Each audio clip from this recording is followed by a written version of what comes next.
What is going on, everybody? We are back today to talk about more JoJo's Bizarre Adventure. I've been very excited to make this video about part 2, Battle Tendency. I was so excited to watch this. If you watched my first video about Phantom Blood, I absolutely love that series. There's only 8 episodes. This second part is much longer, has a really immersive, fun, engaging story. I'm really looking forward to telling you about it today. If you can't tell, I'm in my JoJo's Bizarre Adventure t-shirt right now. I am obsessed with this show. It's literally like one of my favorite things I've watched in quite some time. Can't wait to talk to you about Battle Tendency. I'm going to give you a little bit of a breakdown so that you know what you're getting into. Then going to talk about the things about this part that I really liked a lot. So let's get into it. So obviously, like I said, when I talked in the first video, this is about the Joestar family. So this is a little bit further into the future from the first part where we are introduced to the character of Joseph Joestar, who is the grandson of Jonathan Joestar. And we see him at the beginning of the show. He is in New York City, and he ends up getting into a conflict with this man named Straitzo after he gets into it with Speedwagon from the original, who is much older. And Speedwagon is currently investigating these things called the Pillar Men, who are associated with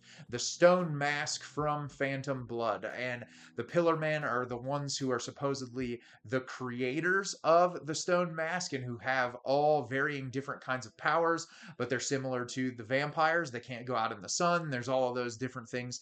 And the Nazis are currently investigating them, try to gain their powers so that they can give it to Hitler and use it as the process of taking over the entire globe. And so Straitzo comes to New York to fight Joseph. The two of them get into it, start to fight, and eventually Straitzo kills himself and essentially tells Joseph, "You're going to meet the Pillar Men very soon." And so Joseph ends up going to Mexico to try to hunt down these Pillar Men because he has learned that Speedwagon has been taken captive there.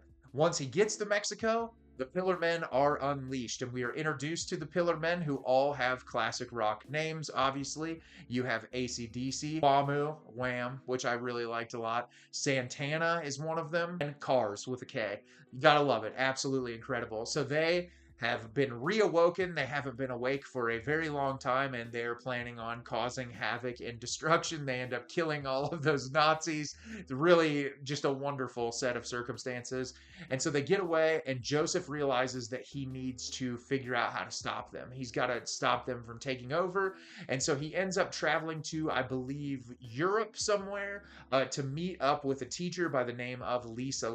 And he's also meeting up with Caesar Zeppeli, who is the grandson of Baron William Zeppeli from the original series.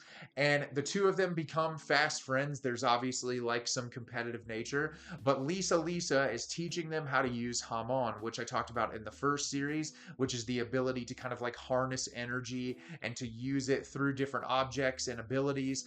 And it's really part of the show is them kind of harnessing their energy, learning how to embrace it so that they can try to fight these Pillar Men and stop them. Part of it is them embracing that, and then the rest of the series is them actually taking on these characters, fighting them, and trying to save civilization from being overthrown by these vampire Pillar Men. So this was incredible. I liked it even more than the first part.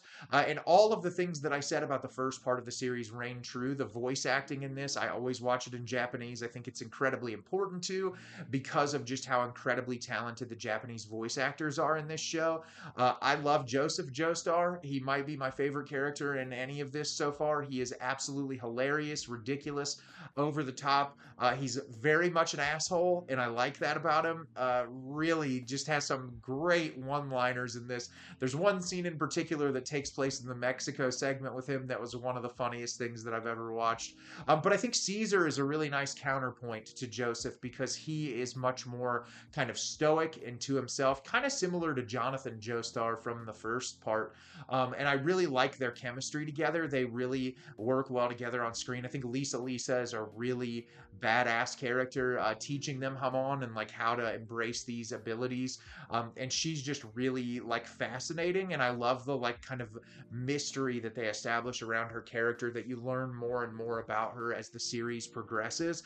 This has equally the same amount of horror as the first segment does. The body horror stuff in this might even be more disgusting and gross than the first part, which is kind of hard to believe because of how ridiculously over the top and gory the first part was. But I really liked that about this segment in particular. There's like some really gnarly stuff when it comes to the Pillar Men and the abilities that they have. And then like when they turn people into vampires, there's like vampire horses in this. Like really a lot of stuff that you can suspend your disbelief, like the fantasticalness of all of it. It just gets really over the top, but because you're so immersed in the world, it's really easy to kind of like settle in and like be on board with whatever insanity that you're about to witness. Like the characters are really over the top in this one as well. And that's something that I can appreciate a lot about it. I think that the plot arc structure too, you have like the introduction with Straitso and like all of that, but when you jump into the Pillar Men, kind of the way that that plays, it just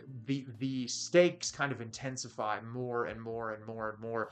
There's an element I didn't discuss in the plot description where they're looking for the Stone of Asia, which is the Steely Dan record, which I think is wonderful. That is going to help them defeat the Pillar Men, and that whole element is really interesting as well, and like the kind of like lore and backstory to that. And I feel like that's one of the things I like so much about JoJo's is the lore is very like immerse and intense, but it's not complex. Like it's really easy to kind of digest and understand and immerse yourself into, and the emotion works really well. You learn more about Joseph and his background, and as the story kind of progresses, you learn more and more and get more information as to who he is and what happened to him in his youth and his childhood.